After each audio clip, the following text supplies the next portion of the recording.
Bienvenidos a Descifrando el Cáncer, el podcast donde traducimos la ciencia en información clara y útil para pacientes, familias y profesionales de la salud. En cada episodio hablaremos con investigadores, médicos y expertos para analizar los últimos avances, derribar mitos y ofrecer herramientas reales para comprender y enfrentar el cáncer. Soy Mario Redondo, fisioterapeuta y licenciado en Ciencias del Deporte, y desde hace más de 11 años acompaño a personas con cáncer a mejorar su salud y calidad de vida a través del ejercicio. Este espacio nace para que tengas acceso a información rigurosa, explicada con claridad y enfocada en lo que realmente importa, ayudarte a tomar mejores decisiones para tu salud. Hoy vamos a hablar de una enfermedad que directa o indirectamente toca la vida de millones de mujeres en todo el mundo, el cáncer de mama, una patología compleja en la que influyen la genética, las hormonas, el estilo de vida y el entorno, y en la que cada vez entendemos mejor cómo prevenirla y cómo diagnosticarlo y tratarlo. En España aproximadamente 1 de cada 8 mujeres desarrollará cáncer de mama a lo largo de su vida, lo que lo convierte en el tumor con más frecuencia en la población femenina. Para profundizar en este tema, contamos hoy con una invitada excepcional, la doctora Alexandra Enríquez, ginecóloga y obstetra especializada en patología mamaria, oncología ginecológica y cirugía de mama, con años de experiencia acompañando a mujeres en el diagnóstico y tratamiento del cáncer de mama. Además, la doctora Enríquez tiene un enfoque integrativo de la medicina que no solo aborda la enfermedad del tratamiento médico y quirúrgico, sino también desde factores como la nutrición, el estilo de vida, la salud hormonal, el estrés o el impacto del entorno en la salud femenina. Hoy hablaremos con ella sobre qué es realmente el cáncer de mama, cómo han evolucionado las cirugías, qué papel juega la genética, el metabolismo de los estrógenos, la microbiota o los disruptores endocrinos, y también sobre qué podemos hacer desde la prevención para cuidar la salud mamaria. Bienvenida, Alexandra. Muchas gracias, Mario. Pues mira, para empezar te voy a hacer la primera pregunta, que es muy sencilla, que me gustaría que a la gente, esto es tu cámara ahí, le explicaras un poco qué es exactamente el cáncer de mama y qué ocurre en el tejido mamario cuando aparece esta patología. Bueno, a ver, el cáncer de mama como tal es una enfermedad mucho más compleja, que es lo que comentábamos antes. No es una enfermedad, realmente es el conjunto de muchas enfermedades. Y lógicamente el tejido o lo que llamamos el microambiente tumoral es muy importante. No solamente a nivel inflamatorio, porque es como un cóctel inflamatorio, sino también a nivel de microbiota, porque ya también sabemos que hay microbiotas y pueden estar alteradas y favoreciendo esta proliferación. Pero realmente es importante el terreno de la persona, que normalmente es un terreno inflamado, un sistema inmune deprimido o como muchas veces le digo yo, despistado. Eso me gusta, eso sí. Y luego el microambiente tumoral, que tiene mucho que decir, sobre todo cómo se metabolizan los estrógenos a nivel también del tejido mamario. Eso es una cosa que vamos a abordar más adelante en el episodio porque me interesa mucho. De hecho, yo personalmente recomiendo encarecidamente que si eres mujer adquieras el libro de la doctora Alexandra, porque creo que hablas muy bien y explicas muy bien toda la patología que hay femenina, el problema que hay con los estrógenos, disruptores endocrinos, un montón de cosas que ahora hablaremos y que son interesantes, evidentemente fue cáncer de mama. Y sobre todo, algo que me gustaría que nos contaras es qué factores de riesgo existen para el desarrollo, en este caso, un cáncer de mama. Siempre se nos ha dicho, yo me acuerdo cuando empecé a estudiar esto, que la edad era el factor de riesgo más importante, que a mayor edad y el envejecimiento te podía llevar a padecer algún cáncer, pero entiendo, ¿no? Sobre todo en cáncer de mama, que es lo que estábamos hablando, y el monodependiente, que hay más factores de riesgo que deberíamos conocer, ¿no? ¿Le podrías contar un poco a la gente qué cosas son relevantes como factores de riesgo?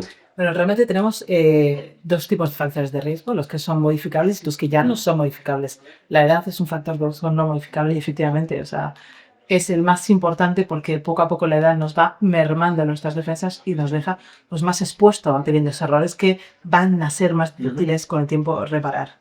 Después tenemos los factores que son más exógenos o que son modificables, pues todos los tóxicos, tabaco, alcohol, la alimentación, el ejercicio, etcétera, que eso sí que puedes tener un impacto y que son muy importantes. También las hormonas, es decir, cuanto mayor exposición hormonal durante toda tu vida, tienes mayor estímulo hormonal. Al final, los tumores mamas, el 80% aproximadamente son hormonodependientes, como decías.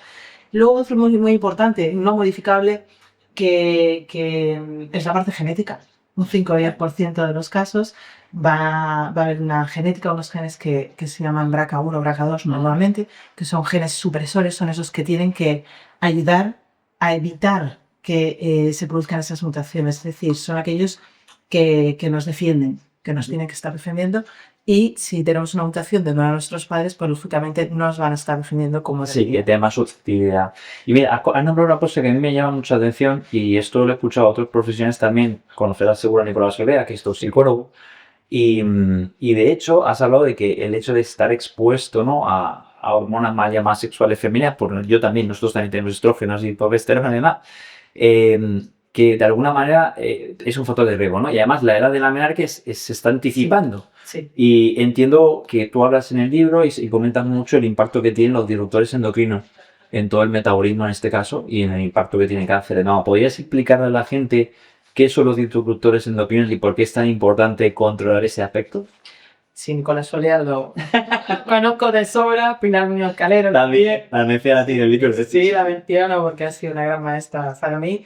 Y bueno, los disruptores endocrinos son sustancias químicas que ejercen como un papel tóxico, son tóxicas a nivel orgánico porque lo que van a hacer es alterar nuestro sistema endocrino. Han llegado a nuestra sociedad para hacer nuestra vida más cómoda. Es decir, ya no podríamos vivir sin el plástico, sin determinadas sustancias que nos ayudan a nuestra vida cotidiana, pero que sin embargo pueden bloquear o alterar el sistema endocrino, sobre todo el hormonal en la mujer y el tiroides. El tiroides es una de las glándulas más afectadas con ese aumento tan importante del hipotiroidismo.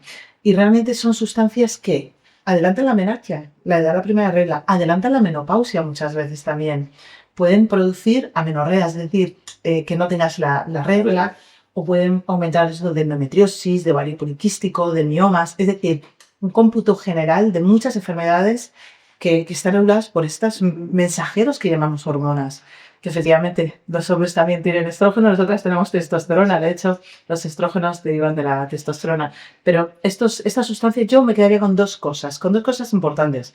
Uno, el principio de precaución que siempre menciona Pilar, es decir, si algo piensas que te puede ser perjudicial o no está del todo reconocido, pues mejor no utilizarlo. Para ello tenemos muchas apps que nos pueden ayudar en nuestro día a día. Y el segundo es el efecto cóctel. Igual Claro, pero es sumatorio de... Claro, el sumatorio de todas las exposiciones durante el día. Igual una sola exposición no es perjudicial, pero sí el sumatorio de todas las exposiciones que estás teniendo durante ese día. Y dentro, para que la gente se haga una idea de qué cosas o qué elementos del día a día tenemos que tener, entre comillas, cuidado para evitar esos disruptores endocrinos. Hay cosas que seguramente utensilios que utilizamos todos los días, bueno, pero cosas para que la gente lo sepa. Sé que están en la cocina, en los baños, en el aseo personal, pero más o menos para que...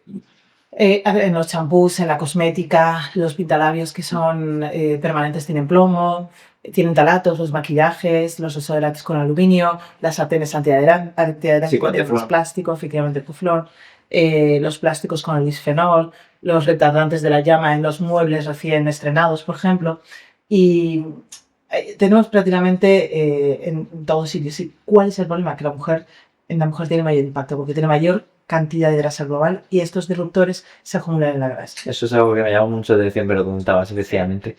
Y al final en esa especie de pozos se almacenan y siguen haciendo entre comillas de las suyas. Claro. Y de hecho otra cosa que me llama un montón la atención, que no era consciente de ello, a pesar de que cuando pasas consulta, lo estamos hablando, sí que lo ves, es la cantidad de diagnósticos que hay de hipotiroidismo, sí, en este caso asociados seguramente en gran parte a todo esto. Hablaba de unos 700.000 casos, ¿no? Sí. Al año, que parece una locura. No, es que... ¿Quién no tiene hipotiroidismo en nuestra vida cotidiana? Es uno de los medicamentos más recetados en Lentivox. Pero realmente para activar la hormona tiroidea tienes que quitar un yodo con unas enzimas que se llaman desyodasas. Bueno, pues de esa T4 pasar a T3 es que quitar ese yodo. Pues como la estructura de estos compuestos polibromados es muy similar a la estructura de nuestra hormona tiroidea, entonces, en vez de desyodar, es decir, quitar ese yodo, desbromamos, quitamos el bromo de esos compuestos polibromados. Entonces, realmente estamos haciendo un engaño a nuestro sistema hormonal. Sí, que no funciona como tendría que funcionar. No. Al final toda la gente está con... Es que lo decías ahí, que creo que es el medicamento más... recetado plásticamente a nivel mundial. Es increíble. Sí. Y mira, pasando también a algo que tú hablas mucho de ello y me parece fundamental y tremendamente complejo. También has empezado con ello en cáncer, que es la parte relacionada a la microbiota. ¿Qué impacto tiene la microbiota? Y también algo que tú comentas en el libro de la microbiota, que es el estroboloma, en el metabolismo de los estrógenos. Y algo que me parece absolutamente fundamental estudiar en la mujer, porque si no realmente, por muy bien que comas y por mucho que te protejas, si esto está mal, al final esos estrógenos no se metabolizan y se reincorporan a torrente sanguíneo y se refuerza tu organismo. Y eres, como decía una paciente dice, soy una bomba estrogénica. Pues sí, es que de verdad, muchas veces sí es una bomba estrogénica. ¿Podrías explicar un poco a la gente qué es que me parece súper importante? Bueno, realmente la mayor parte de las enfermedades a nivel ginecológico, endometriosis, ovario poliquístico, siempre tienen ese exceso o dominancia estrogénica. Entonces yo siempre digo lo mismo, o prácticamente similar. ¿Dónde puede estar el problema? Uno, porque tengas una síntesis aumentada y algún citocromo que puede tener un polimorfismo o que vaya más acelerado y esté generando mayor cantidad de hormonas en la síntesis. Por ejemplo, las mujeres con ovario poliquístico tienen un citocromo que es el 17A1, que tiene mayor estímulo y entonces genera mayor cantidad de esa testosterona, por eso la vía androgénica es un poquito mayor. O un problema en la eliminación. Y aquí juega papel tanto el hígado como el intestino. Del órgano del hígado, sí. Entonces, tiene que pasar por el hígado y una vez que pasan esos estrógenos por el hígado, tiene que empaquetarlos. Hacer los paquetitos y van a pasar a través de la bilis al intestino se elimina por sistema urinario o intestinal. Sí. Entonces, claro, van los paquetitos con estrógenos y si estas enzimas que se llaman beta-glucuronidasas, que forman parte de esas bacterias que tienen que encargarse de digerir o eliminar esos estrógenos, están en aumento de esa enzima, la beta-glucuronidasa, entonces lo que van a hacer es desconjugar estos estrógenos y volver a recircular. Claro, cuando vuelves a estimular y vuelves a tener una actividad estrogénica. ¿Y cómo, Alessandra, cómo se podría mejorar este proceso, ¿no? De creo que glucuronidación, ¿no? O así, ¿cómo podemos mejorar a través, entiendo que de los hábitos, pero dentro de suplementación, alimentación, hay algo que es importante? Bueno, yo siempre digo, primero el tema del intestino, yo creo que lo primero que tenemos que preguntar siempre es, ¿cómo vas al baño? Cuida con el estreñimiento porque el estreñimiento es una enfermedad. Entonces un estreñimiento lo que va a alterarte directamente es toda la capa mucosa porque en el intestino tenemos la capa de moco donde está la famosa Kermansia y donde está la microbiota y luego tenemos por debajo los enterocitos con sus señales estrechas, etcétera. Pero un estreñimiento vas a tener una mucosa muy deficitaria, luego una microbiota comprometida y probablemente una permeabilidad intestinal. Entonces vamos a ver cómo es el hábito y luego ya, como decimos en medicina alternativa, primero limpiar, luego abonar y por tercero sembrar. Esto de prescribir de probióticos directamente, sin haber limpiado primero es complicado. Sí, porque al final estás regulando algo donde no hay... Claro, no sientan los probióticos, no sienta porque ¿dónde va a sentar si el moco no está, la mucosa no está? Oye, y mira, Alessandra, hablabas de, al principio de todo, que además esto hay un artículo de 2015 que yo pongo siempre que sale que el cáncer es una enfermedad, o 2009, no me acuerdo, prevenible, y sale un esquema con un circulito donde el 5 o 10% de los cánceres tiene un origen genético, ¿no? Sí. Has hablado del BRCA1, hay otros también mutaciones asociadas a mayor riesgo de padecer la enfermedad. En estos casos, cuando se identifica un riesgo, ¿qué estrategias de prevención hay o de profilaxis? Y si está indicado, por ejemplo, me preguntaban, ¿no? Una mastectomía profiláctica, no bilateral, o sea, ¿cómo? Porque es un tema interesante. Yo tengo más de alguna paciente que ha sido a raíz de su árbol familiar y de la hermana que se ha enterado, ella también es portadora, y entra en un mundo horrible porque dice, yo no tengo cáncer, pero ¿qué puedo hacer para prevenir? Porque mis papeletas parece ser que son muy altas. Y entra en un circuito un poco raro porque lo que ella me decía, solo que quieren mutilar, ¿no? ¿Qué se puede hacer? Bueno, realmente prevenimos un riesgo. Es decir, realmente son, como decía, genes supresores que tienen que estar tapando o reparando ese ADN. Entonces falla en un momento porque uno de los dos alelos está comprometido. Entonces, ¿qué pasa? Que cuanto más edad tengamos, mayores errores van a dejar de reparar. Por eso la edad es un factor acumulativo por el aumento de estas mujeres con este cáncer. Entonces realmente se dice que hasta a los 80 años tienen casi un BRCA1 hasta un 80% de eso tienen un cáncer. Es una barbaridad. Son muy elevados.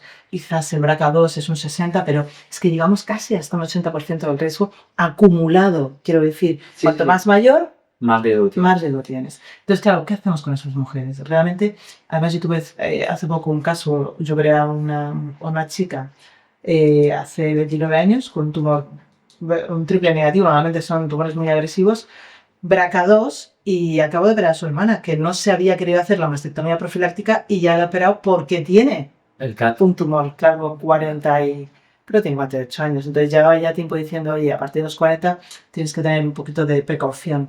Vamos a ver, aquí hay dos opciones. Uno, cirugías profilácticas de la mama, hacer una mastectomía bilateral, que realmente, a ver, yo hago bastantes, pero estéticamente quedan muy bien, porque las reparamos, o sea, las reconstruimos en el mismo acto quirúrgico. Claro. Entonces realmente son cirugías que son mutilantes, pero sale con unas mamas. O hacer lo que llamamos una salpingectomía con oforectomía bilateral. ¿Por qué? Porque al quitar trompas y ovarios también disminuimos en un 50% el riesgo de tener un cáncer de mama. Entonces, muchas veces, si quitas ovarios y trompas, puedes disminuir el riesgo de mama. Pues mira, eso es interesante. Claro. Entiendo que, me imagino que dependerá mucho de la mujer y de qué etapa está, si Claro. tiene hijo o no ha tenido, y en función de qué se decide una o la otra. ¿Hay algo de criterio médico? Quitar los ovarios realmente va a aumentar el riesgo cardiovascular en la mujer. Vale, también es arriesgado. Es decir, cuando empezamos por una, cuando empezamos por otra. Normalmente en nuestro hospital ahora estamos empezando quizás más haciendo mastectomías, porque es normalmente donde primero asienta el tumor.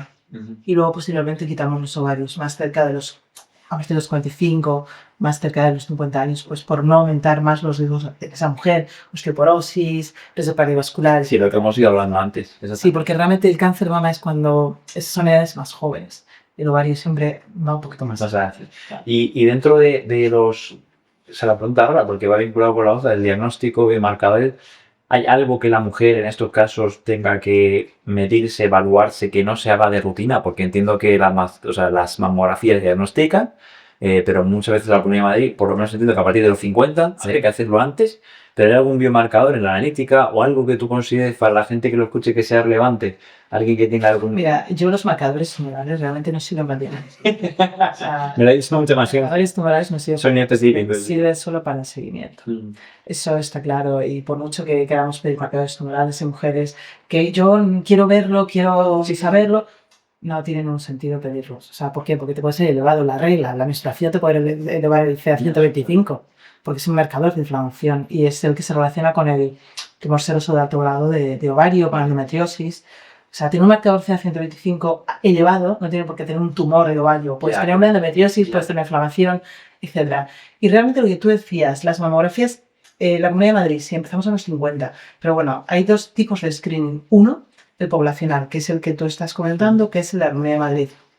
Empieza a los 50 cada 2 años, hasta los 69 años. Y el otro es el oportunista, el que el especialista o el médico decide cuándo se debe realizar, dependiendo de los riesgos que tenga esa mujer, de los antecedentes que tenga esa mujer, y también otra de las cosas que tenemos que valorar es de la densidad de la mama. De la densidad que tenga esa mujer, porque esa densidad será mayor a mayor estímulo estrogénico. Al final tenemos siempre los estrógenos detrás, ¿eh? Entonces, una densidad de mama tipo D, que es un 10% de las mujeres, 10% aproximadamente de la población, pues tiene un riesgo más elevado de tener un cáncer de mama por ese estímulo tan elevado. Entonces hay que tener un poco de cuidado y de vigilancia. Son mujeres que no solamente se tendrán que hacer mamografías, igual tenemos que intercalar resonancias, que al final... Claro, otro tipo de pruebas un poco más... Específicas porque un tipo D, una densidad tipo D, primero la mamografía es más blanca, más velada. Es más difícil encontrar un pequeño tumor dentro de una mama que prácticamente está muy, muy, muy velado. Por eso. Pues, no, eso es súper interesante porque de hecho nosotros cuando damos la formación aparecen como tú lo que has dicho tú ya no solo en función de la mama, sino que entiendo que la mama de una mujer es más joven, es más fibrosa, ¿no? Es más grande, entonces es más difícil evaluar eso que una mujer más mayor que tiene más contenido adiposo. Claro, pero yo lo que no quiero hilar cosas que cuento también en el libro es, claro, cuidado, porque no nos confundamos, la densidad de la mama es la cantidad de tejido, tejido mamario que tenemos, porque mujeres que tengan mamas más grandes no tienen mayor probabilidad de tener un cáncer de mama, o sea, es la densidad. Sí, la cantidad de tejido activo. Eso es. Y mira, hablando justo de esto, que es una pregunta que me hacen muchas pacientes, ¿en qué momento se decide en la cirugía, tú que eres, además tú operas, ¿no? Cirugía de mama, hacer que la cirugía sea conservadora o que se haga una mastectomía? O sea, ¿en qué criterios utilizáis vosotros para poder decir, oye, esta mujer está indicado erradicar la mama completamente o no? Y otra pregunta que va aquí también, ¿bajo qué criterios se decide hacer una reconstrucción inmediata o esperar a que se haga todo el proceso? Mira, primero, siempre comités de mama, siempre tienden... La mama, el cáncer de mama se debe de tratar, y todos los problemas de la mama, no solamente el cáncer, se deben de tratar en unidades específicas de mama. Profesionales nos llamamos senólogos, senología es la ciencia que estudia el seno, la mama, o mastólogos. Los comités de mamas estamos todos los especialistas que sabemos de mama, entonces tenemos criterios multidisciplinares. ¿Cuándo podemos conservar la mama? Fíjate, realmente cuanto mayor cantidad de cirugías conservadoras tenga esa unidad, es mejor calidad, porque siempre se tiene que intentar ir a una cirugía conservadora. Pero ¿qué pasa? Que depende del tamaño del tumor y del tamaño de la mama. Es decir, pero también es verdad que puede ser tumores pequeños y mamas pequeñas. Claro, en cuyo caso Entonces, al final... claro, tenés que buscar la simetría entre los dos parámetros. Normalmente, a partir de 5 centímetros, solemos hacer una mastectomía. O cuando el tumor está en varios cuadrantes. Sí, la mama se divide además, sí. en 4 cuadrantes y cuando somos dicéntricos tenemos que quitar la mano. Pero siempre intentamos realizar más cirugías conservadoras porque luego tenemos las cirugías oncoplásticas. Es decir, hacemos cirugías muy estéticas para que esa mujer luego no tenga un impacto psicológico posterior de ella. Ha tenido cáncer de mama.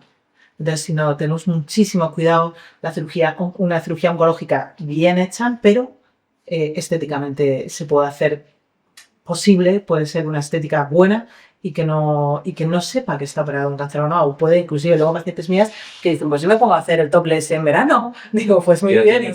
Claro, o sea, lo que es importante es identificar que esto, yo de la primera paciente que vi en 2013 me sorprendió porque ya tenía, además, por cierto, no sé si iba ahí a Quirón y ella, en este caso, tuvo un cáncer de mama y ella decidió, aunque su seguro no lo cubría porque no estaba indicado, hacerse una mastectomía profiláctica de la otra mama y se puso prótesis y la verdad que me hice la mejor decisión que he tomado, ya no a nivel solo de exactamente psicológico, sino a nivel estético, porque está encantada con el pecho en sí. No, es que realmente la reconstrucción queda muy bien. O sea, yo ya te digo que tengo pacientes que van enseñando el pecho y no tienen ningún problema porque realmente son cicatrices muy pequeñas. ¿Y qué pasa? Que ahora estamos también en las mastectomías conservadoras de piel, lavadoras de piel que llamamos, y también las que conservan el complejo areolar, que hacemos a través de la areola. Yo tengo varios pacientes que he hecho solamente a través de la areola, pues porque tienen areolas grandes, o la areola y una pequeña proyección de 1 centímetro a la parte externa, entonces quedan, si es un compromiso quirúrgico importante, pues estar 1 hora y media operando, pero estéticamente queda espectacular. Claro, es un cambio enorme. Y claro, ¿la reconstrucción cuándo? La reconstrucción normalmente en nuestro servicio la hacemos inmediata, se recomienda inmediata. Sé que en otros centros, cuando esa paciente va a tener una radioterapia posterior, por el tratamiento, cuando el tumor es mayor de 5 centímetros, probablemente tenga un tratamiento de radioterapia cuando la axila esté afectada. Entonces, normalmente hay centros que la derivan. Primero la radioterapia y luego la reconstrucción. Nosotros no. Por los expansores específicos que resisten más radioterapia, hacemos una expansión rápida, porque al final lo que quieres es piel. Tienes que distender la piel. ¿Cuándo es mejor? ¿Antes o después? Antes. Porque la piel radiada se va a costar extender. Sí. Entonces, es verdad que los resultados no son exactamente iguales que una piel que no está radiada, pero consigues un resultado estético mucho mejor cuando la extiende, cuando esa expande antes de una radioterapia. Pues eso es súper interesante. Y te voy a preguntar también, entiendo que hay diferentes abordajes de reconstrucción, ¿no? Lo que has comentado con prótesis, ahora también diferentes tipos de prótesis, ahora también con injerto autólogo, ¿no? Sí. Eso también me imagino que dependerá de la mujer, ¿no? Sí, depende de muchos factores. Es decir, tienes las prótesis, se ponen las prótesis retropectorales, se hace una cavidad, por decirlo de alguna manera, por debajo del pectoral, donde se introduce un expansor que poco a poco va extendiendo y posteriormente, en X meses, cuando ya la extensión es correcta, entonces haces el cambio por la prótesis definitiva. Y después tienes el tejido autólogo, como te has comentado, tenías el TRAM o tienes el DIET. El TRAM era coger un recto abdominal, pero daba muchos problemas abdominales y se ha pasado al DIET, que es utilizar las perforantes, unos vasos perforantes abdominales, coge la grasa, entonces se coloca en el lecho que hemos dejado y con microcirugía se une la vascularización. Que dependerá también de la cantidad de la cantidad. Claro, no todo el mundo. Son cirugías que pueden durar hasta 10 horas, efectos secundarios, no te puedes mover.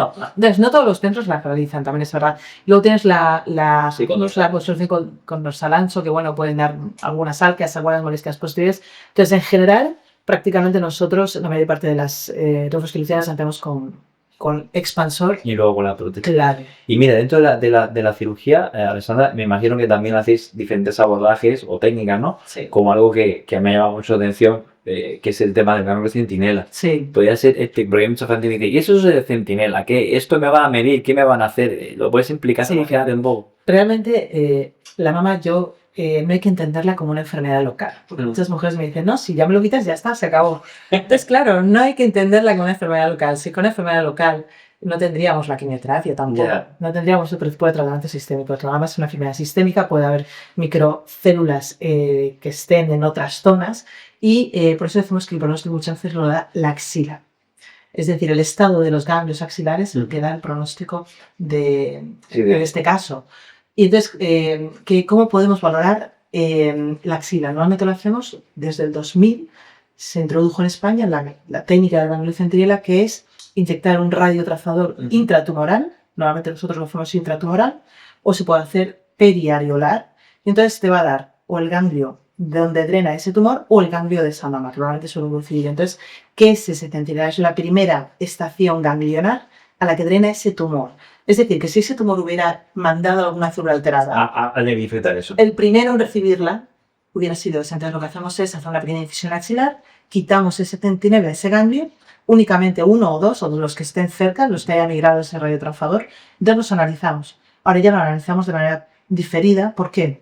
Pues porque realmente estamos lo que llamamos en la era de desescalando la cirugía de mama. Cada vez ahora más no es mejor, no somos tan agresivos porque muchas veces intentamos preservar, aunque la axila sea positiva. Ah, sí. Sí, es decir, en casos en el que clínicamente, es decir, la palpación del cirujano, ecográficamente, por parte del ecografista de mama, sea negativa esa axila, aunque yo tenga un ganglio que sea positivo. Wow, eso os lo digo. Sí, aunque el ganglio sea positivo, es lo que llamamos el estudio del Z11 de Giuliano. Esto llevamos tiempo haciendo, llevamos casi 6 años. Giuliano estudió en Estados Unidos una serie de casos y dijo que una cirugía de mama, un tumor de mama, cuando estás realizando la cirugía conservadora y clínica y ecográficamente la axila es negativa, aunque ese ganglio centinela sea positivo a posteriori, o sea, Qué increíble, eso no tiene ni idea. es diferido, es positivo, luego se administra radioterapia, no hace falta hacer una linfadenectomía, resecar el total de los ganglios de la axila. Eso se está haciendo ahora, sí. Ahora estamos desescalando toda esta cirugía para intentar disminuir morbilidades a nivel del brazo. Y tiene los mismos resultados. Supervivencia, libre de enfermedad y todo. Tiene los mismos Al final, además de lo que dices, que la medicina cuanto menos invasiva sea mejor, Eso y le es. hablas a la persona un nudo de problema, como por ejemplo la posibilidad de tener un linfedema en un futuro que empeora Claro. muchísimo la calidad de vida. Claro, entonces lo único que se hace es radioterapia, pero no solamente a nivel de la mama, sino en axilosupra, es decir, en la zona de la axila, y entonces los resultados son iguales. Pues mira, eso es buenísimo porque no conocía eso que has comentado y pensé que siempre que estaba afectado, sí que todo lo que comenté en el Giuliano. está,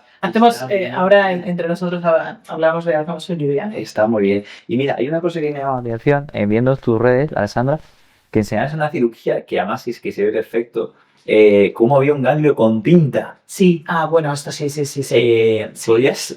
Sí, no, Una curiosidad, ¿podrías hablar de eso? O sea, porque además, de hecho, creo que también apareció un artículo publicado que asociaba la tinta con algún mayor riesgo de algún tipo de linfoma, de cáncer hematológico. Voy a hablar un poco de eso que me llamó mucho la atención. Ya, efectivamente, porque yo primero, efectivamente, estaba realizando una cirugía conservadora de mama y un ganglio centinela. Entonces hicimos una incisión a nivel de la axila. Esta mujer tenía un tatuajes que están a nivel de antebrazo, cara interna, toda la parte superior, toda esta zona de aquí, normalmente drenan a estos ganglios linfáticos axilares. Entonces mi sorpresa fue encontrarme un ganglio teñido. ¿Qué pasa? Nosotros cuando queremos valorar el ganglio centinela tenemos dos opciones. Un radiotrazador, que es ternecio radioactivo a baja dosis, que lo inyectan los médicos nucleares, o otro que se llama azul de metileno, que nosotros inyectamos de manera periareolar para valorar y que el ganglio se coloree, claro. O sea, me salga azul de metileno. Que yo dije, pero bueno, si no inyectan azul de metileno y este ganglio tiene un ganglio azul. Entonces, claro, me di cuenta, digo, no, esto es la tinta del tatuaje que tiene aquí cerca de la mama que me ha marcado el centinela. O sea que realmente los ganglios absorben y se pigmentan con la tinta de los tatuajes. Y luego hice la revisión bibliográfica, efectivamente había muchos casos en la literatura que ya demostraban como esa tinta de los tatuajes cerca de esa región, yo digo la mama, pero imagínate aquí en la tinta igual.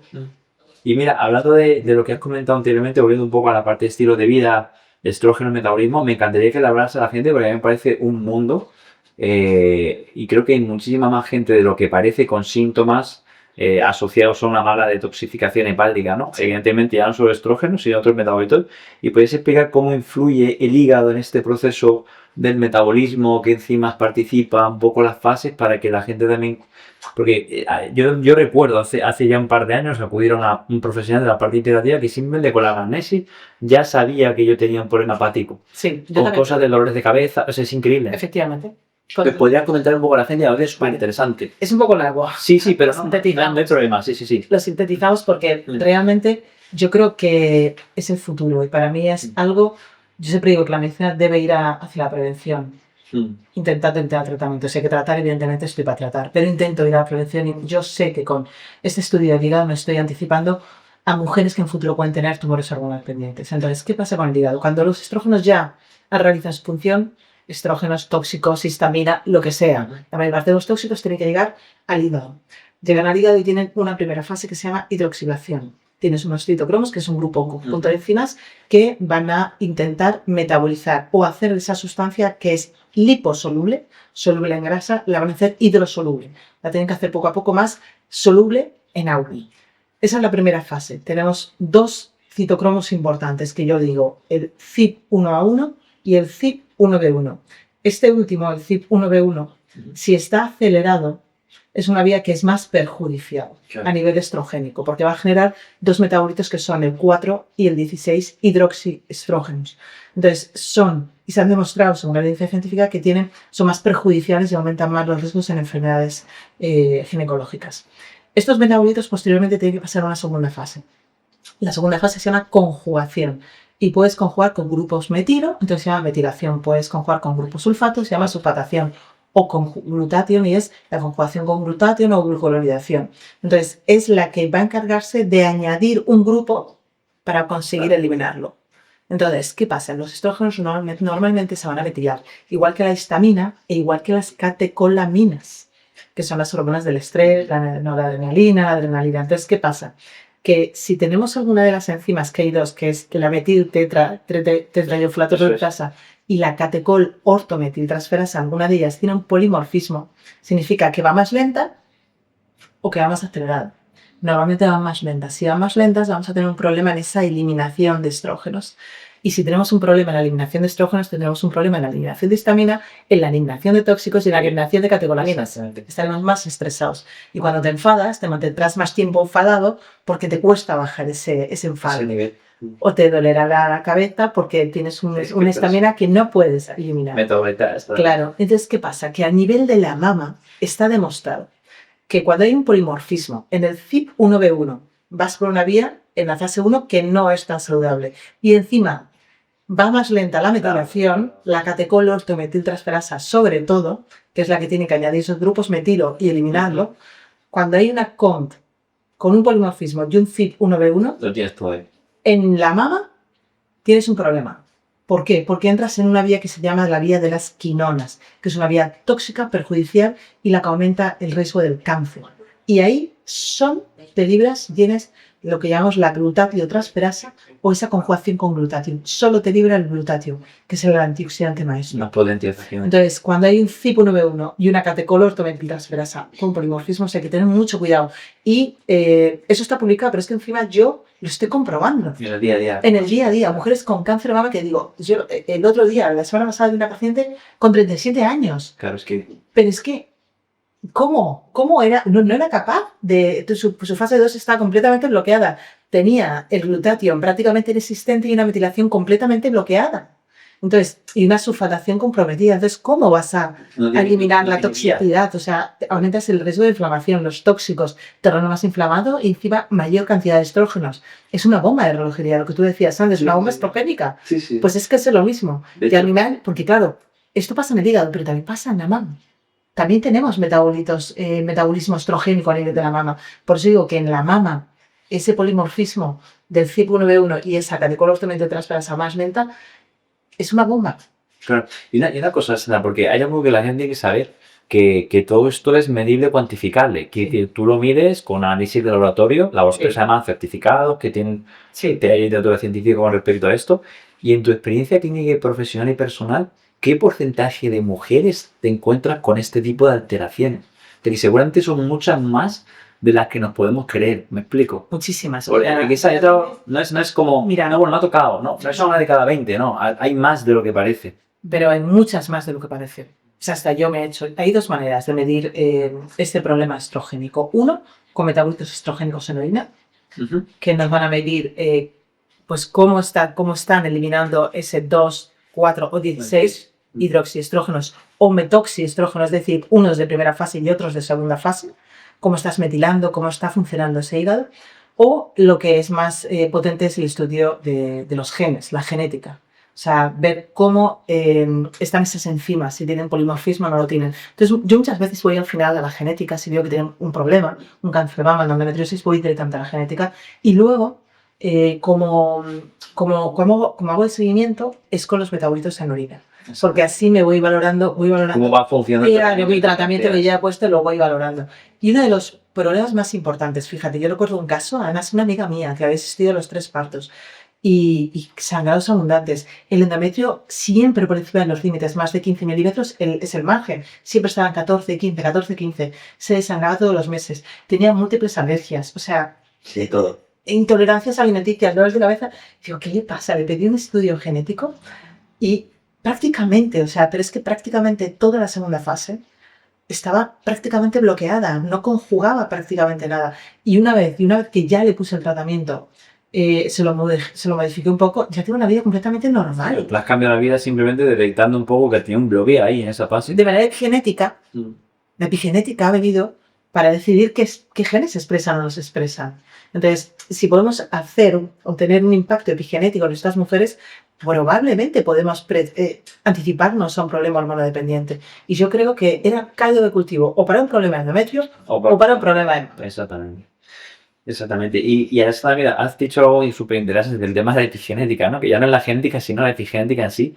¿Y qué impacto tiene esto en, sobre todo en concreto lo que te voy a preguntar que es el estrés crónico, que es algo que estábamos hablando antes de empezar, sobre todo en la mujer, en la etapa fértil, que encima tiene una carga laboral importante, una responsabilidad, que dices, joder, es que al final esta persona va a colapsar, ¿no? Porque además ese estrés no es positivo porque te da la progesterona, produce cortisol, tal, y al final la persona está despertada por todos lados. Entonces, ¿qué impacto tiene el estrés crónico en tu experiencia personal, ya sea en cáncer de mama o otro tipo de patologías en la mujer? En todo. Bueno, aparte yo le llamé a la mujer, a la endometriosis le llamé la mujer estresada, porque no he visto ninguna mujer con endometriosis que no tenga un estrés físico, psicológico, o por lo menos algún factor estresante que ya considere que el estrés es estresante. Realmente el estrés crónico yo creo que es un problema de la sociedad real. No somos superwoman.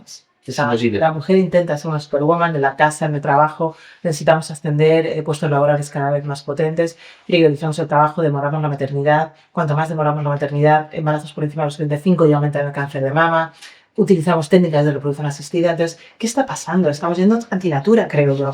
Entonces, la enfermedad nos está enfermando de alguna manera, indirectamente, porque nos está obligando a trabajar de manera que no es respetando los ritmos circadianos.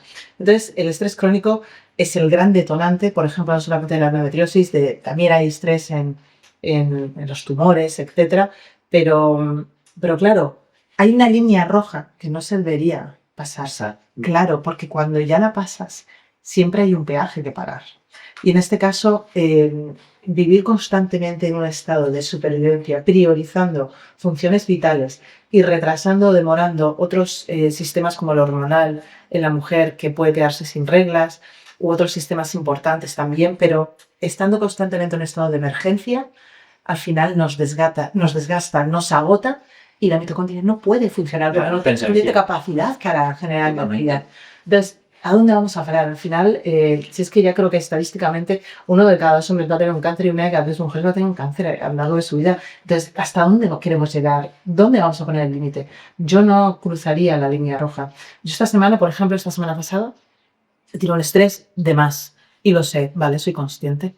Pero bajas. Relaja, duerme, descansa. Es tan importante la actividad como la relajación y el descanso. Y cómo, claro, tú al final te estabas conociendo, ¿no? Pero ¿hay alguna manera de medir y cuantificar o que tenéis en la consulta ese estrés crónico a efectos de algo? Porque la siguiente pregunta sí que sé que lo vas a poder medir y cuantificar, que es el estrés oxidativo. Sí. ¿No? Que es algo que también hablan mucho en el libro, que tiene impacto muy importante en cualquier patología en este caso, pero ¿hay alguna manera de cuantificar quizás qué tanto te está pasando por encima ese estrés crónico?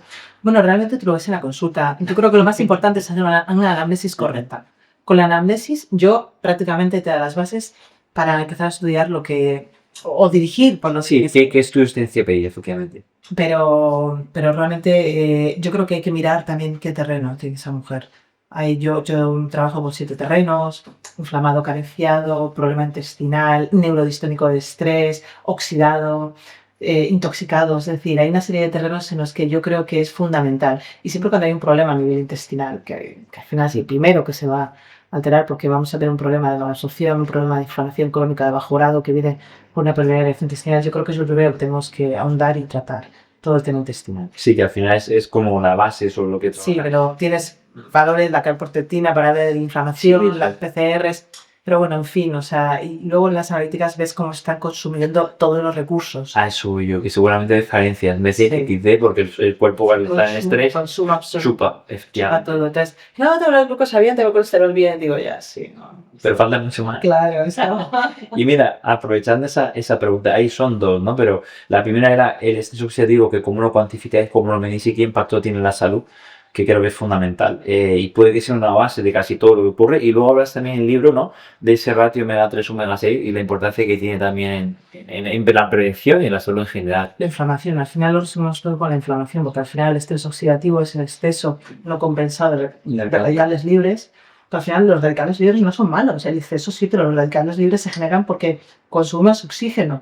La glucosa con oxígeno dentro de la mitocondria genera radicales libres, pero que tienen que ser compensados. Cuando se altera ese equilibrio es cuando tenemos un problema, entonces estamos aumentando el estrés celular. Y en general, ¿cómo lo podemos medir? Yo sé que hay tests importantes, yo que sé que se hacen. El test de omega 3, por ejemplo, es uno de los más importantes porque estás viendo la inflamación, es el test de la inflamación, que muchas veces me dicen, pero es que no hay que poner omega 3 a todo el mundo. Y digo, pero es que tú conoces a alguien que no esté estresado. Eso es lo que te iba a decir. Yo me acuerdo de hablar con doctor Curia, que Cubrías. tiene muchísima experiencia, y me dice, no he visto ni un test que tenga un ratio adecuado. Nadie. O sea, no te van a sobrar. Claro. En este caso. Es que es eso, o sea, a ver, yo casi, o sea, los pides, sí, los puedo pedir, pero es que ya lo estoy viendo. O sea, ya estoy viendo que la mujer está inflamada, ya estoy viendo que tiene un exceso de omega 6. Y es que aparte, la alimentación que vemos en los supermercados son todo procesados, azucarados, es que aditivos, pesticidas, herbicidas, todas las frutas, verduras y prácticamente todo lo que nuestros hijos, o sea, mis hijos o la mayor parte de los hijos de esta sociedad tienen acceso a todos esos productos que al final para mí son veneno. Y es el futuro de muchas enfermedades que pueden venir, que no estamos viendo ahora. En un futuro, de hecho, me quedé absolutamente alucinado cuando das la cifra de que el autismo había incrementado un 317%. Sí. Me parece una auténtica locura. Sí, no. Y también comentabas que en este caso la capacidad intelectual de las nuevas generaciones va a ser menor. Va a ser menor. Y también por los 1000 primeros años, Sí. los 1000 primeros días de vida de los niños, el respetar ese embarazo, un embarazo tranquilo, con esas sustancias, evitar las sustancias disruptivas endocrinas, alimentación ecológica, intentar que no tengamos impactos importantes, y los 2 primeros años de vida, porque las sinapsis neuronales, esa neurocognición de los niños, es rapidísima esos 2 primeros años, cuando se producen prácticamente la mayor parte de esas conexiones neuronales, impactos de violencia, impactos de bajo cariño, de problemas adicionales, sociales, familiares, etcétera, o desvincularte de la madre. Ya. Todas esas partes, todo eso, de eso condicionará futuras enfermedades en los niños. Pero eso no lo digo yo, lo dice ya UNICEF, lo dicen sí. todos. Sí, de hecho, además, estando en otro congreso de la parte integrativa, sí que me llamaba la atención el impacto que podían tener los disruptores endocrinos y algunas cosas durante la etapa del propio embarazo sobre, me acuerdo que era la resistencia a la insulina, que era insulinemia simplemente porque la madre ya está expuesta a BPA, entonces ya condicionaba que el ratoncito tenía más riesgo de padecer obesidad, diabetes y 1000 problemas más, ¿no? Igual que las hijas, o sea, yo siempre digo, en el ovario poliquístico, o se nace o se hace. O tu madre ha estado en un embarazo con un exceso de andrógenos, entonces tienes más predisposición, o se hace durante la vida por tu mala gestión en la alimentación, en los malos hábitos de vida, aumentando la resistencia a la insulina, que puede tener su parte genética. Pero es verdad que los impactos epigenéticos a nivel del embarazo son reales. Y fíjate, una de las cosas que más llama la atención y que yo lo cuento mucho y que impacta es, claro, que como los óvulos con los que yo me gesté se formaron en el útero de mi abuela, impactos epigenéticos en el embarazo de mi abuela pueden tener enfermedades en mí. Sí, eso es lo que habla el universo de la epigenética transgeneracional. Claro, 3 generaciones siguientes. Eso también me parece increíble. Sí. Y mira, entrando en la parte que yo sé que te gusta mucho y que además me sorprende la cantidad de suplementos, ¿no? Sí. Que comentas en el libro, ¿qué papel puede jugar un suplemento en la salud de la mujer, en cáncer de mama también, y qué consideras que son súper importantes para la prescripción?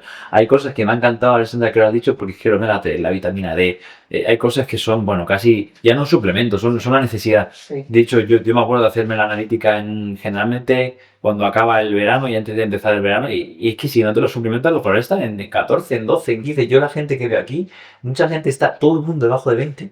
Es una pasada. Yo- Y no le dan valor, porque bueno, como el rango del laboratorio te lo ponen por encima de 20, entre 20 y No. 30, no le dan valor, pero digo, mira, es que tenía que estar menos en 50 y te puedes ir a 80. O sea, mientras no supere los 150 o así, que te puede generar toxicidad. Entonces, ¿qué suplementos son como una base de la salud que todos deberíamos consumir? ¿Y qué otros son más específicos quizá en cáncer de mama? Pues estás dejando demasiado general. Sí, en general, sí. En general. Entonces, a ver, básico, vitamina D. Yo me parece un básico total, que la vitamina D lo ha demostrado todo absolutamente en el cáncer de mama. Mejora la supervivencia libre de enfermedad, disminuye el índice de recidivas. No he visto ninguna mujer con cáncer de mama con vitamina D normal. Normal no es 10, 20. No es normal. No, para mí no es normal. Pero en general es que tienen 10 o menos. Pero bueno, que no es normal tener 20. Hay que tener por encima de 50. Eso es. Para mí es un rango normal. Normalmente le añadimos K2 porque la K2 es esa, o sea, tiene que evitar que ese calcio se pueda depositar en los vasos, tiene que introducirlo en el hueso. Y luego el omega 3. El omega 3, claro, me pregunta, pero siempre, yo, vamos a ver, ¿tú consumes todas las semanas? 3 veces a la semana sardinas, pescado azul, anchoas, sardinas. No, caballa, no. Entonces, pues tendrás que suplementar porque son los grandes, no antiinflamatorios, porque no tienen los mismos efectos que un antiinflamatorio, moduladores de la inflamación al final, son los que modulan nuestra inflamación. Y luego el magnesio, yo sé que el magnesio no es un adaptógeno, pero es que yo adoro el magnesio. Todos los tipos de magnesio, sobre todo el bisglicinato, y cada tipo de magnesio tiene una función diferente, pero es que es el gran desacidificador de este estrés de nuestra sociedad. Entonces nos relaja, nos ayuda a conciliar el sueño, nos baja también resistencia a la insulina, está más de 300 o 600 reacciones bioquímicas en el organismo, etc. Y luego yo creo que depende de la edad de la persona, de la mujer, pues hay que utilizar unos u otros. Pero en el cáncer de mama, hay uno que a mí me gusta mucho, que es la berberina. La berberina me gusta muchísimo y sobre todo si está fitosomada porque llega mucho mejor. No en forma de clorhidrato de berberina que puede tener más efectos secundarios a nivel digestivo, sino fitosomada porque tiene menos efectos secundarios y se absorbe mucho mejor por el organismo. No solamente hay que prescribir, sino saber el vehículo que vas a utilizar con ese principio activo. Entonces la fitoberberina es uno de los que más me gusta porque también tiene efecto antiproliferativo y encima disminuye la resistencia a la insulina. Entonces, ¿cuál es, si me dices que elija un factor que debería tener controlada una mujer con cáncer, es la insulina? Porque se secreta con el IGF-1, que es un factor de proliferación y es un gran favorecedor de la proliferación. Entonces, si hay que controlar a alguna mujer con cáncer, es esas descargas de insulina constantemente, eso de comer constante o de comer hidratos o no comer de una manera correcta. Como dice mi gran amiga también, Odile Fernández, que está con su libro, los suplementos. Primero hay que comer la fibra, pues las verduras, el orden de ingesta para que tengas impacto. La proteína, la grasa, para que esa insulina vaya en meseta y no en picos. Entonces, si tengo que elegir algo, berberina para controlar la insulina. Y también porque en cáncer también hay muchos estudios y no es 500. Muchas veces yo subo hasta 1500 de berberina. Y luego hay una molécula que a mí me sorprendió mucho, que es el hexafosfato de inositol. Sí, de hecho lo mencionas, el último suplemento que lo ponen, que me llamó la atención, porque sí que lo conocía, pero no en cáncer de mama. Sí, el inositol con los grupos fosfatos. Y hay muchos estudios que estuve revisando que tienen tantos beneficios porque potencian nuestras defensas, las natural killer, etcétera, que yo te digo que me lo tomo todos los días. Sí, una vez me dedico a lo que me dedico, entonces yo que me tomo. Vitamina D, omega 3, por supuesto, o sea, magnesio, pero que yo igual. Y mi hexafosfato inositol no me lo quita nadie todos los días porque es uno de los más potentes antioxidantes y al final ¿contra qué tenemos que luchar? O, bueno, luchar tampoco porque no hay que luchar contra nada, pero ¿contra qué tenemos que disminuir la inflamación? Hay que favorecer la vida de los antioxidantes. Y luego, Alessandra, ¿hay algún suplemento o alimento que pueda interaccionar con algunos de los medicamentos que se pautan en cáncer de mama? Porque, por ejemplo, he leído por ahí la cúrcuma, que quizá hay que tener cuidado si estás con terapia de fibrosis hormonal, zumo de pomelo, de racimita, pero después cuando vas haciendo dijiste, esto no me ha pasado, o sea, he hablado de me ha pasado con Sí, no, yo lo puse todo, sobre todo con el tamoxifeno porque es el que más se prescribe, pero sobre todo la cúrcuma. ¿La cúrcuma por qué? Porque el tamoxifeno se va a metabolizar a nivel hepático por un citocromo, con un grupo de enzimas que se llama el CYP2D6. Este citocromo, el tamoxifeno es un profármaco, no es un metabolito, tú no tomas el metabolito activo, sino que tiene que pasar por el hígado y generar el metabolito activo que se llama endoxifeno. Bueno, pues tiene que pasar ese tamoxifeno por ese CYP2D6 para activar el endoxifeno. Si estamos prescribiendo cúrcuma, también va a pasar por ese CYP2D6, puede bloquear, entonces competir, ¿no? Claro, compite con ese mismo citocromo, con ese mismo grupo de enzimas, y entonces puede disminuir esa transformación a metabolito activo. Si fuera un medicamento, pues no pasaría nada, pero como es un profármaco y tiene que activarse, pues probablemente puede disminuir esa cantidad. Luego estuve revisando también el indol-3-carbinol, tampoco se está recomendando, las Ashwagandha, tampoco. Hay que tener con las Ashwagandha con el tamoxifeno, y efectivamente la hierba de San Juan, que fíjate, la hierba de San Juan funciona muy bien en pacientes con sensibilidad química múltiple. ¿Por qué? Porque pasa más rápido todo. Claro, te permitía Liberan los tóxicos rápidamente. Nada más, de hecho, no me vas a Pilar en el libro, pues sí. Pilar es una gran maestra. Eso es. Y luego, y aparte de eso, comentabas, como te decía, la Ashwagandha Rugma, y básicamente también había leído por ahí que el zumo de pomelo con la quimioterapia podía también tener alguna... Hay que tener cuidado. El pomelo, a ver, muchas veces dicen que es muy saludable, pero yo tendría mucho cuidado con el pomelo porque sí que bloquea citocromos de fase 1, entonces no lo prescribiría con muchos medicamentos. Es que me pasó con una paciente lo típico que preguntas, ¿tomas algún suplemento, algún tema? Y además se que estaba la plena quimio con, además creo que era, no sé si era paclitaxel o con algo. Sí. Y le dije, hombre, yo creo que, la digo por voto médico, que no es lo óptimo porque creo que puede interferir y puede hacer que cuidado. Además es que lo describen en prácticamente todos los sitios porque bloquea exactamente, ahora no sé cuál es, igual es que el 2D6 o el 3A4, no lo sé, pero bloquea mucho... Nadie pasa. Y luego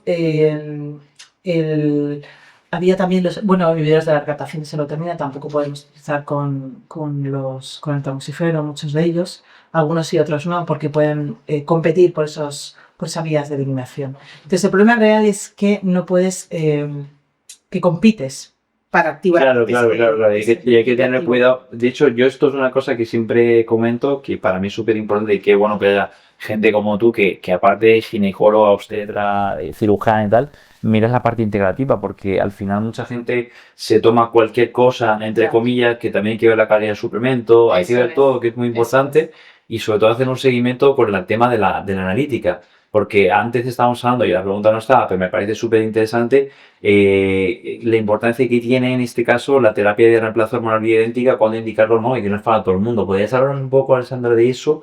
A ver, realmente no todas las mujeres pueden recibir hormonas, es decir, es mejor bioidénticas. Bioidénticas significa similares a las nuestras. Lo correcto actualmente es prescribir más hormonas bioidénticas, no tanto sintéticas como los estudios anteriores que vieron que aumentaba el riesgo de cáncer de mama, el riesgo de cáncer, los diferentes problemas cardiovasculares.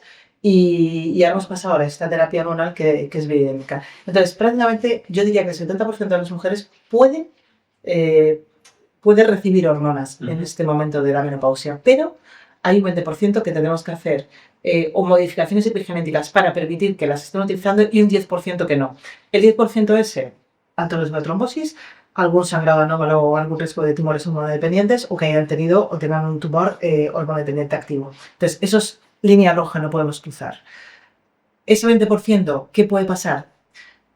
Cuando yo veo la terapia hormonal desde una visión oncológica, es decir, como una ginecóloga oncóloga que ve cáncer, es diferente.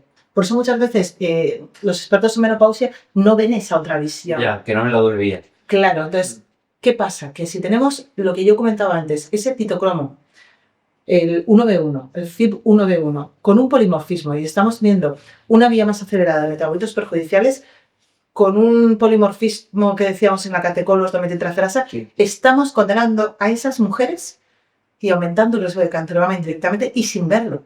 Claro, pues no hemos medido cómo está esa parte, ¿no? Porque no sabemos cómo están eliminando los metabolitos. Y es que ese 16-hidroxiestrona en la mama sí que aumenta el riesgo. Y también lo he visto en muchas mujeres con endometriosis, fíjate, el 16-hidroxiestrona elevado. ¿Y qué pasa? Otro de los problemas que pueden existir en estas mujeres, que yo también le pongo una línea que no es del todo roja, pero que hay que valorar, es la densidad de la mama. O sea, las mujeres que tienen una densidad tipo D, esas mujeres que tienen mayor cantidad de glándula mamaria activa, tienen ya de por sí el doble de riesgo. Solamente es un 10% de la población. No es tanto, es muy poca cantidad, pero es verdad que a esas mujeres hay que tener mucho cuidado. ¿Por qué? Porque la administración del estímulo estrogénico va a aumentar esa densidad, va a aumentar ese metabolismo estrogénico a nivel de la mama. Entonces, cuidado, puede ser una línea roja que tenemos que ver, valorar cómo se va a metabolizar esos estrógenos previamente. Eso es súper importante porque al final te va a condicionar todo realmente. Si no haces un análisis exhaustivo de cómo esa persona ha metabolizado su estrógeno, no sabes qué pautarle, que no te orientar. Claro, y encima también hablamos de que ese polimorfismo en el citocromo 1B1 también se asocia con mayor cantidad de sofocos más severos. ¿Y qué se relaciona con la mayor cantidad de sofocos severos? El mayor riesgo cardiovascular. Entonces estamos teniendo problema. O sea, ese hígado no está gestionando bien. Sin que la importancia que tiene el hígado y en este caso también la microbiota en la salud general, en este caso de la mujer. Sí. Y mira, hay otra cosa también que te iba a preguntar, Sandra, que he tenido una paciente, más es médico, que lo estaba valorando y me hablaba de que había estudios de que hablan de entre 20 miligramos de tamoxifeno o 5 miligramos de tamoxifeno. Vale. ¿Puedes implicarle un poco a la gente esto? Porque la dosis que yo he visto toda la vida son los 20 miligramos. Vale, pero ¿qué impacto puede tener darlo a dosis más pequeñas? Te voy a contar, según la última evidencia científica. La última evidencia científica dice que cuando tenemos un tumor como carcinoma ductal infiltrante, un tumor infiltrante, hay que utilizar la dosis de 20 miligramos, porque es lo que dicen los estudios. Y ahora hemos cambiado y llamamos el baby TAM. Los estudios ahora hablan de que dosis de 5 miligramos en mujeres que tengan un carcinoma in situ, claro, que no tiene nada que ver con un infiltrante. El infiltrante es de atravesar la arteria nasal, se ha quedado en el estroma y entonces ya puede haber llegado a la axila o tiene más riesgo de llegar. Un infiltrante, o sea, un in situ, significa que está dentro de los conductos y no ha roto esa membrana basal. Entonces, en este caso, mujeres con carcinoma in situ de bajo riesgo, vale, se puede utilizar la terapia Baby-TAM, 5 miligramos al día, durante 3 años. Ah, y encima 3 años, no 5 que suelen poco. Sí, no. Y luego, a ver, otra parte que yo sí que hago es ver cómo está ese citocromo por donde va a pasar ese tamoxifeno para activarse. Ahí viene la pregunta, eso es. Vale. Ese citocromo es el 2D6. Si es una metabolizadora intermedia, esa mujer, significa que si yo le estoy dando 20 miligramos, si está más lento ese citocromo, no vas a llegar a esos 20 miligramos en sangre, sino que probablemente vayas a tener menos dosis. Luego, ese medicamento va a tener menor cantidad y menor efecto terapéutico. Probablemente una metabolización intermedia tengas que aumentar la dosis. Y en el caso contrario, disminuirla porque puede ser más tóxico. Eso es súper interesante. Claro, pero eso lo vemos que en estudios genéticos. Yo tengo pacientes metabolizadoras intermedias que lógicamente hay que aumentar la dosis porque no tienes una ventana terapéutica. Claro, porque no tienes el efecto con ese endoxifeno, porque lo tenemos que confundir que es un profármaco, no es un fármaco, no bien activo. No, claro, hay que activarlo.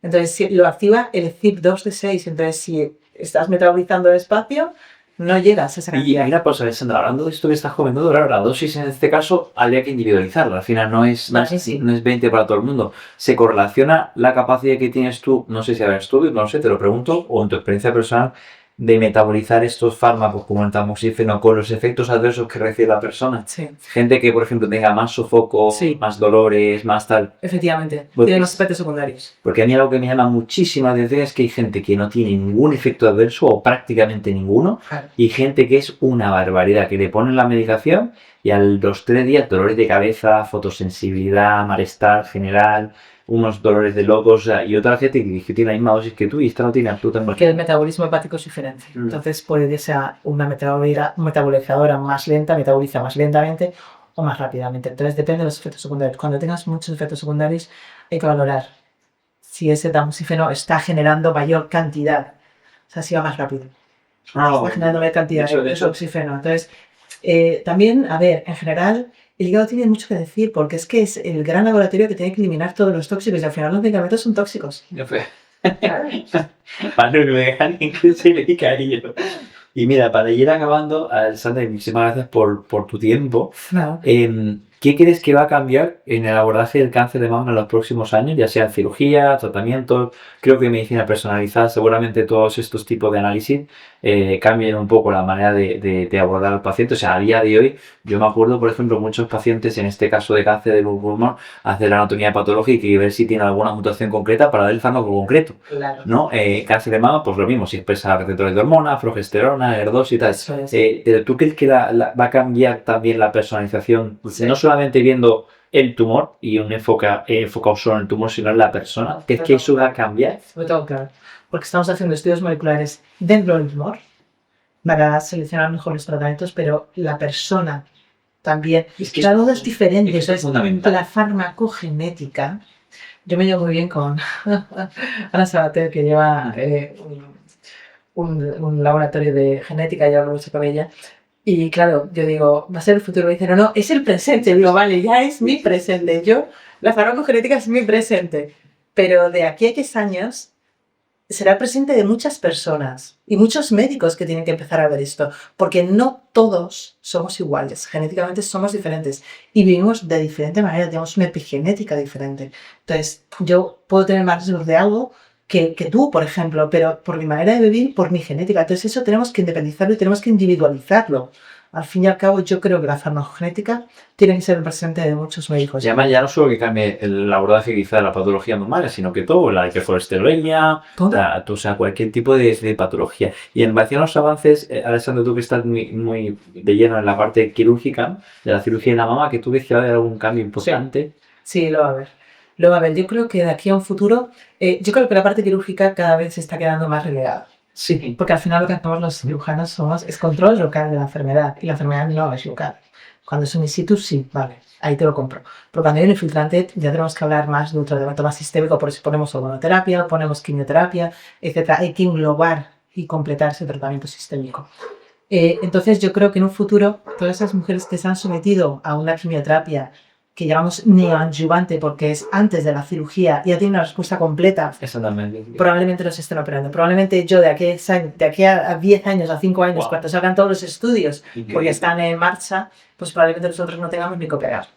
Entonces, realmente la parte yo creo que va a ir mermando más y igual que te digo que la parte de la axila estamos intentando evitar pinzadenectomías, va a ser la de los cirujanos. O sea, yo sé hacer pinzadenectomías porque, pues bueno, yo ya, pues de tener 19 años ya siendo adjunta de ginecología y 4 formándome, llevo ya bastantes años, pero probablemente las nuevas generaciones no sepan cómo hacer las pinzadenectomías porque en el futuro igual no se van a hacer. Eso es increíble. Sí, yo creo que la ciencia avanza y gracias, yo creo que cada vez haremos cirugías menos multicaces, haremos cirugías menos radicales, inclusive en el cáncer de cuello uterino, inclusive en el cáncer de endometrio. Cada vez estamos haciendo más estudios moleculares y cada vez estamos haciendo menos cirugías. Cada vez. Bueno, de hecho yo tengo 2 personas justo el año pasado que tuvieron ambas dos una cirugía, en este caso, pues básicamente en esterotomía radical. Y al final una fue por la laparoscopia y la otra fue por una intervención súper agresiva. Bueno, es que y la diferencia fue importante, quiero decir, por una cosa para nosotros que era la recuperación. Cuanto menos invasivo era, lógicamente. Y de hecho yo no me lo creí, llegó casi a las 3 semanas y estaba perfecta. Digo, esto no puede ser. Sí, las no era algo que... Yo soy muy laparoscopista. Me encanta la cirugía laparoscópica porque inclusive quitar miomas. El máximo mioma más grande detectado son 13 centímetros por la laparoscopia. Lo meto en una bolsa y lo morcelo con un morcedor mecánico sin que caiga nada del mioma fuera. Pero son cirugías muy bonitas, con un gran impacto en el postoperatorio porque te recuperas enseguida a los 2 días, 24 horas estás en casa y realmente son muy satisfactorias, más laboriosas. No todos los cirujanos podemos hacer cirugías laparoscópicas importantes porque hay que saber poner puntos. Y también me imagino Y el que bagaje de experiencia. eso te iba a decir, el bagaje, y también no sé si la tecnología te influye también, los medios que tengas en Sí, el robot, claro. no Eso tiene nada que ver. Yo creo que la medicina cada vez va a ser más robótica, más laparoscopista y cada vez será menos invasiva, menos invasiva. Pero en el caso que tú comentabas, pueden ser diferentes tumores. Es verdad que en el cáncer de cuello de útero empezamos haciendo cirugías laparoscópicas, pero hemos terminado haciendo la primera parte laparoscópica y luego la siguiente, cuando ya quitas y tienes que hacer las radicalidades y cuello, la haces por vía abierta, porque se demostró en los estudios que utilizar movilizador laparoscópico diseminaba o aumentaba el riesgo de recaídas locales en ese sitio. Entonces, claro, por eso muchas veces también hay que mirar la parte oncológica. No es todo cirugía laparoscópica y todo más estético, pero hay que mirar qué tipo de tumor y cómo es la persona. Es que la visión que tienes tú es súper interesante porque tú ves al final todo, por lo que te decía por tu especialidad y la parte integrativa. Mira, la última pregunta final para acabar, Alessandra, es si tuvieras que dar 3 recomendaciones, digo 3 como si son 5 las que tú consideres, a mujeres para cuidar su salud, en este caso, y prevenir cáncer de mama, ¿cuáles consideras tú que son fundamentales? Cuando digo 3 consejos, puede ser un diagnóstico de la microbiota, evaluar en este caso, yo que sé, los microplásticos, metales pesados, lo que tú consideres, o de un suplemento, ¿qué cosas para ti dices eso? Mira, estos Yo 4 diría cosas son fundamentales. descansar bien, respetar los ritmos circadianos, ser feliz. Me encanta esa. Haces lo que te gusta. Claro, Sí. que tengas endorfinas, Sí. que emocionalmente estés bien. Es verdad que la tristeza tiene que compensar con la alegría, pero ser feliz, la felicidad, que yo creo que es algo que en nuestro día a día no nos deja ni casi, no podemos ni respirar, entonces disfrutar de la vida. Y luego, evidentemente, nuestros hábitos de vida tienen que ir encaminados a una correcta alimentación que nutra nuestra microbiota. Es decir, no tengamos que hacer test de microbiota porque realmente estamos bien Efectivamente. con la microbiota. Alimentemos nuestra microbiota, que ya sabemos que tenemos que tomar fermentos, que tenemos que tomar fibra. Nuestro gran aliado en la microbiota es la fibra.